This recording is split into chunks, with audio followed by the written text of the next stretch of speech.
यदि आपके भी सदाबहार के पौधे में कलियां नहीं बन रही हैं, पत्ते पीले होकर गिर रहे हैं और पौधा बिल्कुल सूखा हुआ ड्राई नज़र आ रहा है, तो आज के वीडियो में जो टिप्स मैं बताने वाली हूँ उसको फॉलो करके आप अपने सदाबहार में बहुत ही अच्छी फ्लावरिंग ले सकते हैं। देसी सदाबहार की केयर कैसे करनी है और हाइब्रिड की केयर कैसे करनी है, दोनों पर मैं आपको जानकारी देने वाली हूँ। देखिए, ये सदाबहार का पौधा है जिसे मैंने बीजों से तैयार किया है। फेब के लास्ट में मैंने बीज बो दिए थे और अब इसमें फ्लावरिंग होने लगी है। तो सदाबहार एक ऐसा पौधा है जिसे आप नर्सरी से लाकर भी लगा सकते हैं, पौध कटिंग से लगा सकते हैं और बीजों से लगा सकते हैं।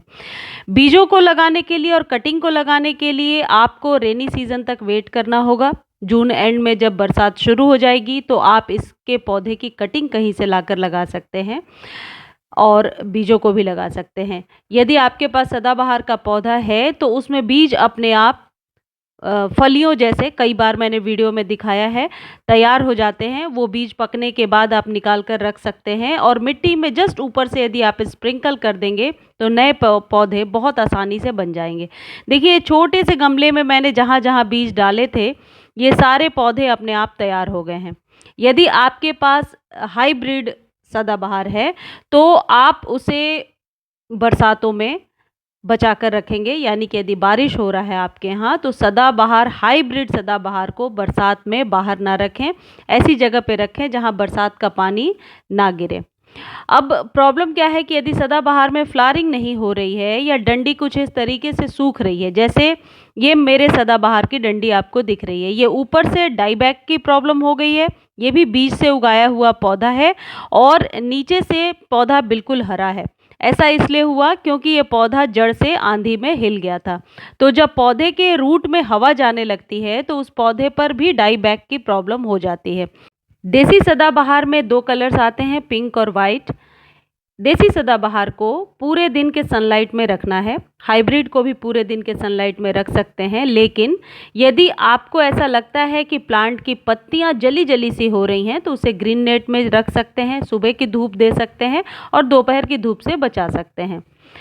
उसके बाद इसमें ओवर वाटर एक समस्या होती है। यदि बहुत ज़्यादा पानी दे देते हैं आप तो पत्ते जो है पीले होकर के गिरने लगते हैं। तो पानी एक दिन गैप करके दीजिए, चाहे तो वो हाइब्रिड हो या सदाबहार हो, दोनों को एक दिन के गैप पर ही आप पानी दीजिए। मिट्टी मॉइस्ट रहे इस बात का ख्याल रखेंगे, लेकिन ओवर वाटर ना हो और कभी भी पानी खड़ा ना हो आपके गमले में जहाँ भी आपने लगाया है। ये बहुत बड़े गमले में मैंने बीज डाल करके छोड़ दिया था, इसलिए सॉइल कम है। अब पौधा थोड़ा सा और बड़ा हो जाएगा तो मैं इसमें सॉइल भरूंगी। ज़्यादा सॉइल भर देने से कई बार बीज हमारे उगते नहीं हैं। लेकिन यदि पौधा सूख रहा है और फ्लावरिंग नहीं हो रही है तो आपको क्या करना है, एक कोई अच्छा सा फंजीसाइड ले लेना है, जैसे साफ फंजीसाइड। मैं साफ का इस्तेमाल हमेशा करती हूँ, बहुत आसानी से मिल जाएगा आपको नर्सरी पर या ऑनलाइन भी ले सकते हैं। आपको 1 टेबल स्पून साफ 1 लीटर पानी में डाल करके अपने पौधे पर स्प्रे करना है। देखिए, ये बीज कितने अच्छे से जर्मिनेट हो गए हैं। जब आप बीज बोते हैं तो हमेशा पानी का स्प्रिंकल किया कीजिए, धार से पानी ना दें, फोर्स के साथ पानी ना दें, वरना बीज अपनी जगह से हिल जाते हैं और फिर वो दोबारा उगते नहीं हैं। तो इस बात का ध्यान रखें, जिस गमले में आपने बीज को छिड़क दिया है या लगाया है बीज को, तो वहाँ सिर्फ आप ऊपर से स्प्रे कीजिए, स्प्रिंकल कीजिए पानी का। देखिए, ये है साफ, बहुत आसानी से आपको मिल जाएगा। ये एक ज़रूरी चीज़ है जो आपको अपने सदाबहार के पौधे में करना ही है। सदाबहार और गुलाब दो ऐसे पौधे होते हैं जो अक्सर डाईबैक की समस्या से ही मरने लगते हैं। अब आपको ये 2 लीटर पानी में डालना है और 15 से 20 दिनों में एक बार आप अपने पौधे पर अच्छे से इसका स्प्रे कर दीजिए। इससे बहुत सारे फ़ायदे होंगे, मतलब कीटों से तो रक्षा होगी, लेकिन पौधे में जो डाईबैक की प्रॉब्लम हो रही है, जैसे ये पौधा सूख रहा है, मेरे पौधे के सूखने की वजह ये थी कि जड़ों में हवा जा रही थी, लेकिन आपके पास कोई और भी रीज़न हो सकता है, तो सभी में ये रक्षा करेगा। जो पौधे सूख रहे हैं उन्हें आप सॉफ्ट प्रून कर दीजिए, जहाँ से पौधा सूख रहा है वहाँ से सॉफ्ट प्रून कीजिए। और दूसरी चीज़, हेल्दी प्रूनिंग भी ज़रूरी है, यानी कि पौधा डिशेप हो रहा है तो अपने पौधे को घना बनाने के लिए आप 15 से 20 दिनों पर 1-1 इंच का सॉफ्ट प्रूनिंग कर दिया करें। इससे पौधा बुशी भी होगा और जो फूल निकल कर के आएंगे वो स्वस्थ होंगे। अब आप इससे स्प्रे कर दीजिए। इसको 15 से 20 दिनों में रिपीट कर सकते हैं। मैं मंथ में एक बार रिपीट करती हूँ क्योंकि पौधे अभी स्वस्थ नज़र आ रहे हैं। लेकिन आपके पास कोई ऐसा पौधा है जो बीमार है या बिल्कुल उसमें फ्लावरिंग हो ही नहीं रही है, तो इसका आप इस्तेमाल करके देखें। इसके बहुत सारे फ़ायदे होते हैं। अब आप क्या करेंगे, यदि पौधा स्वस्थ है और फ्लावरिंग नहीं हो रही है तो सिर्फ फ्लावरिंग के लिए एक घरेलू पोटेशियम युक्त खाद आप दे दीजिए। आपको 2 केले के छिलके पानी में भिगो देने हैं रात भर।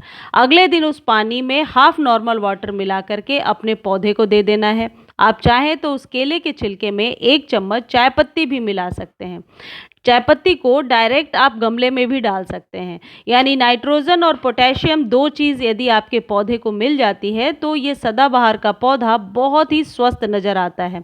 देखिए, ये 2 केले के छिलके मैंने रात में भिगो दिए हैं और इसे मैं हाफ नॉर्मल वाटर और इस फर्टिलाइज़र के साथ मिला करके अपने सभी फूलों वाले पौधों को दे दूंगी।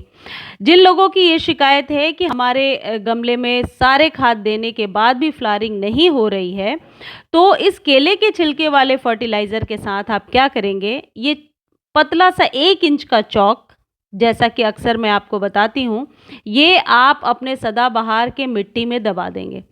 इससे क्या होगा, ये धीरे धीरे स्लो रिलीज होता रहेगा और इसमें जो कैल्शियम की मात्रा है वह मिट्टी में मिलती रहेगी। इससे आपके पौधे मजबूत होंगे और जितने भी वाइट फ्लावर्स होते हैं उन्हें कैल्शियम की ज़्यादा ज़रूरत होती है। इसलिए मैंने वाइट वाले फ्लावर के कंटेनर में ही इसे रखा है।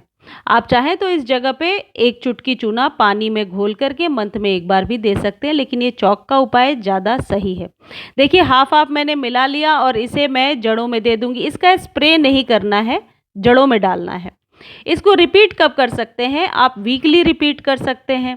इससे क्या होगा कि आपके पौधे में बहुत ही जल्दी फ्लावरिंग होने लगेगी और जो चाय पत्ती आप डाल रहे हैं उससे आपके पौधे की पत्तियां लश ग्रीन नज़र आएंगी। यानी कि नाइट्रोजन फ्री का और पोटेशियम फ्री का आपके सदाबहार के पौधे को फूलों से भर देगा। पूरे दिन के सनलाइट में रखिए, वाटरिंग 1 दिन गैप करके कीजिए और प्रून करते रहिए। देखिए, आपका सदाबहार का पौधा कितना सुंदर हो जाएगा। मुझे उम्मीद है आज की जानकारी आपको अच्छी लगी होगी। जानकारी अच्छी लगती है तो चैनल को लाइक, शेयर, सब्सक्राइब कीजिए और इससे रिलेटेड कोई भी क्वेरी है आप कमेंट सेक्शन में लिख दीजिए। मैं आपको निश्चित तौर पर बहुत जल्दी आंसर देने की कोशिश करती हूँ। यदि आप इसकी कटिंग लगाना चाहते हैं, बीज लगाना चाहते हैं या नर्सरी से पौध ला करके रिपोर्ट करना चाहते हैं अपने गमले में, तो आपको बरसातों तक वेट करना होगा, 10-15 दिन के बाद कीजिए।